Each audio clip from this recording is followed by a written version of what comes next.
Hello and welcome to Countdown. I'm David Greenberg along with Scott Leber. We're glad you could join us as we count down the fourth weekend of high school football season. These first 3 weeks we have seen a lot of entertaining football, and I feel like we've seen more big plays in 3 weeks than we've seen a regular 9-week season. We have so many playmakers in the Rockford area this year. As usual, we'll spotlight a few of those in a bit. Let's get right to this week's matchup. We start in the NUIC. These five games will be played on Friday night. LenaWinslow will take on Dakota. Originally, that game was scheduled to be played at Harlem, but the folks in Dakota decided to play this one on their regular field at Dakota High School. Field conditions are favorable for that. That will be an early 5 p.m. varsity start on Friday. East Dubuque will play at Ackland, West Carroll at Amboy, Milledgeville travels to EPC, and Forreston will play at Rockford Christian. Saturday, there will be 2 games. Stockton plays at Galena, and Dupec will play at Orangeville. Stockton and Galena should be a very good game. Galena is one of only 2 unbeaten teams in the conference. The other one is Ackland. And Stockton looked really good last week in a win over Rockford Christian. And that Dupec-Orangeville game should be an interesting one, too. If I had to rank the top teams in the conference right now, Ackland will be number 1 and Dupec number 2. Ackland has been lighting it up against everyone. Dupec's only loss was in the opener against Ackland, and that game went down to the wire. Hunter Hoffman and that Dupec passing attack are really good. Last week, Hoffman threw 4 touchdown passes against Dakota. He's thrown 9 touchdown passes through 3 games. His receivers, Trey Stifter and Gabe Howard, are terrific.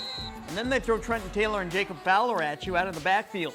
This is Dupec's best team yet, no question. LenaWinslow would probably be the best team in the conference if the Panthers had Maury, Roby, and Jennings Dunker healthy. Without those two, there's a big drop-off for the Panthers, but they're still 2-0 in conference games, but maybe they'll still prove to be the best team in the NUIC. Leewood plays a struggling Dakota team this week. The next week, though, they play Galena, who's currently 3-0, and the final week they host Dupec. Now that is going to be a game. That one will tell us a lot.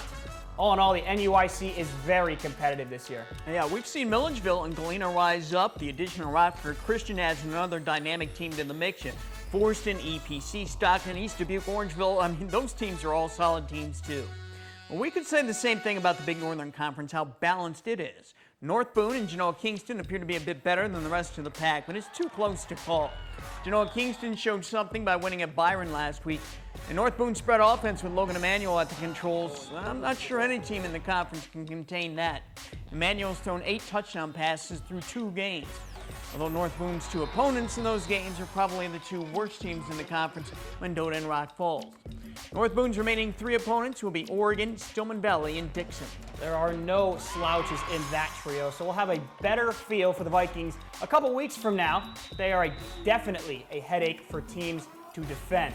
Here's the schedule this week in the Big Northern Conference. These 4 games we played on Friday. Byron plays at Stillman Valley. That's always a great rivalry game. Winnebago will play Genoa Kingston. That game we played at Harlem. North Boone and Logan Emanuel will take their air raid offense to Oregon, and Rock Falls will play at Mendota. It is a short 6-week season to begin with, and in the Big Northern Conference, they're only playing 5 games because those schools decided to start a week later. So when you have only 5 games, each one is a little more special than normal, especially coming off an 18-month layoff due to the pandemic.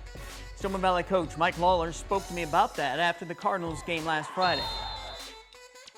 You know, they mean more. I think you're out here just playing for the, the purity of the game, if you will. And, with no playoffs at the end, every single game is just so special because it's 20% of your season here in this league. So I think we're all certainly not taking this for granted whatsoever, just every time we get a chance to come out here and play. So that brings us to the Nick 10 Conference. Auburn still in COVID quarantine. The Knights, though, will be able to return to practice on Sunday, but they won't be able to play their scheduled game this week against Boylan. So here's the Nick 10 schedule for this week. 3 games will be played Friday night. Jefferson against East at Swanson Stadium. Guilford will play at Freeport, and the 2 sides of Belvedere will square off when Belvedere plays at Belvedere North. That'll be an early 6 p.m. kickoff. This will be the 14th meeting between the Bucks and the Blue Thunder. Belvedere North leads the all-time series 7 wins to 6. The Blue Thunder have also won the last 3 games, and they've won them pretty much decisively. North outscored Belvedere 138-113 in those 3 games. Both teams are starving for a win this season as they're both winless. However, North came close last week, putting a scare into Harlem before losing by just 2 points. There will be one Nick 10 game played on Saturday, and it'll be the biggest Nick 10 game of the weekend. Hanna will play at Harlem. It's a 1 o'clock kickoff. Hanna will try to bounce back from a loss at Boylan last week.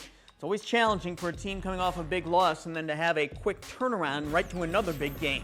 Harlem's 3-0. The Huskies got a bit of a wake-up call last week when they squeaked by Belvedere North 44-42. Now last year when Harlem and Hanna played each other, it was a heck of a game. The Indians won 33-30. A bad punt snap by Harlem late in the game set up Hanna's Bryce Goodwine for a game-winning 31-yard field goal with 6 seconds to play. That loss still stings the Huskies. That snap over my head when they won that last second field goal, it hurts every day. Anytime a ball snaps over my head, right? Anytime in practice and again, I freak out. I'm like, oh, not again. You know, it brings back that memory every time. This last one was heartbreaking. I think it's more heartbreaking on the kids, and I think the kids are still letting that sit on their shoulders. And I think they might be a little, we talked about maybe Hanna getting angry and coming out, throw with everything at us. I think our kids are probably a little angry about last year as well. Scott, we talked about the Nick 10's big three going head-to-head in 3 straight weeks. This week, it's Hanna against Harlem. Next week, it's Boylan against Harlem. And last week, it was Hanna against Boylan. Boylan won that one 21-7. You were at that game. Did anything surprise you? Yeah, you know, I've liked Boylan's defensive front of Nick Fairley, Max Catageroni, and Matthew Logan a lot. Logan might eventually be the best of the trio. He's a junior. He's transferred in from Rockford Lutheran.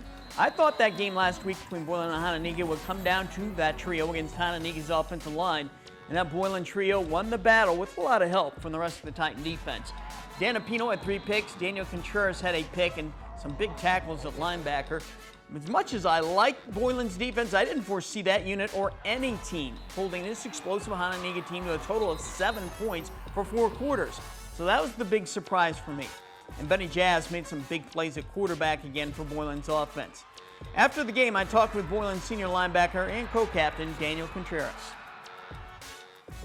Daniel, congratulations on the victory. I wasn't sure any team, any defense as good as your guys' is could hold Hanna to 7 points for a full 4 quarters. How did you guys manage to pull that off? What were some of your keys on defense to try to prevent them from hitting those big plays? I think just the preparation throughout practice. As you can see, they got a lot of talent on that offense with Braden Sales, Bryce Goodwine, big threats. And I think just the preparation throughout practice and guys stepping up, especially when one guy goes down, another guy coming up, and we just were prepared. You didn't let them get to the edges. You did a good job of containing Wisenhunt, not letting him run around too much back there.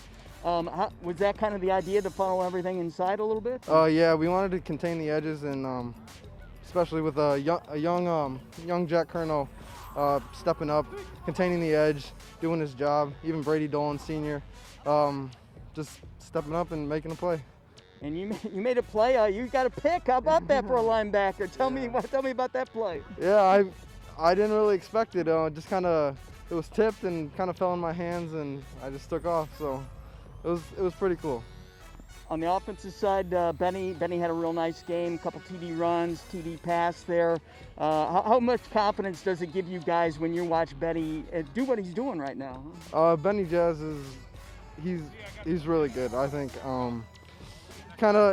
He's really good on his legs, and you kind of underestimate his arm, and he can really sling it. So I think with him playing at the caliber he's playing right now, I think we should be good.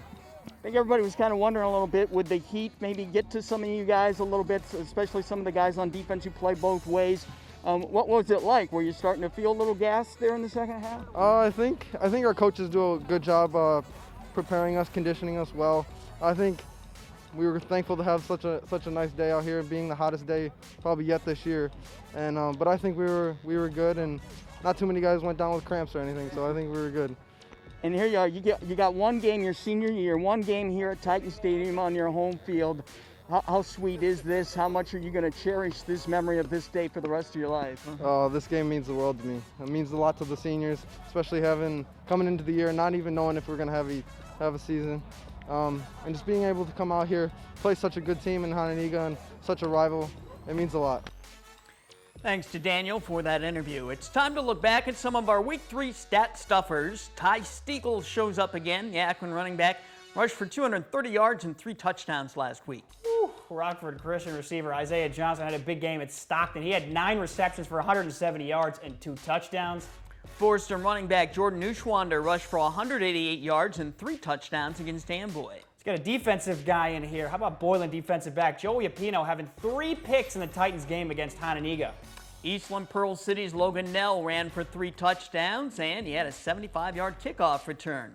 Hunter Hoffman of Dupac and Will Gustafson of Akron also had their typical great games.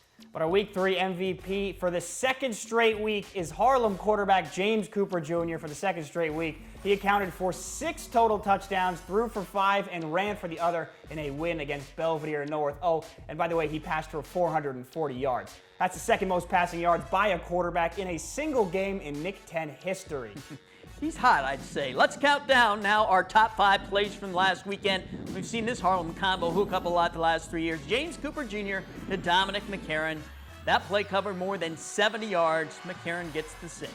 Top play number 4, the Boylan Titans hooking up for a big pass play. Benny Jazz, the quick release over the middle to Xavier Bryant. He's got it.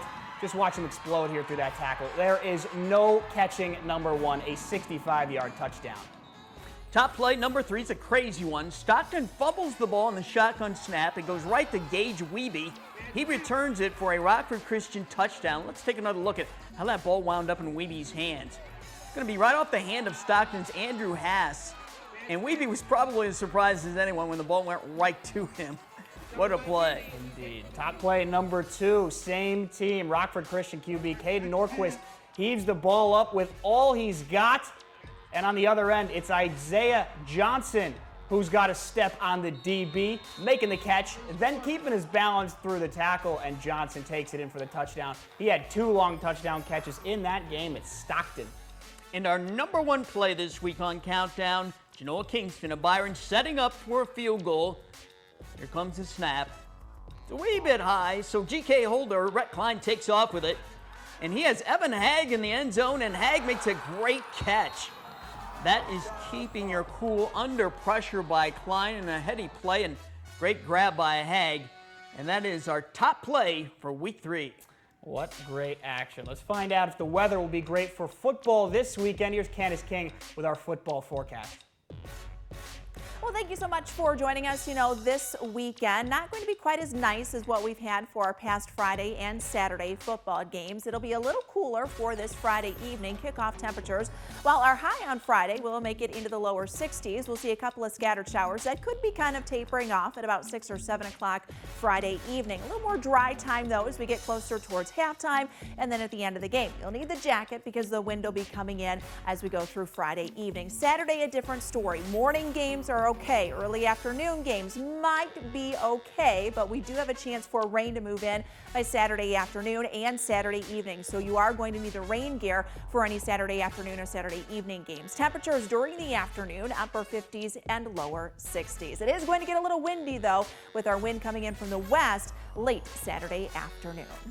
All right, well, let's hope that rain stays away as long as possible. Thanks, Candace. We'll have the Week 4 action covered for you on Overtime Friday night. Highlights, interviews, feature stories, and more. That's on Fox 39 live at 11 p.m. This is Countdown. Watch for it each week on our website, MyStateline.com, on our WTVO YouTube page, and on social media as we count down to each weekend of action. We'll see you Friday.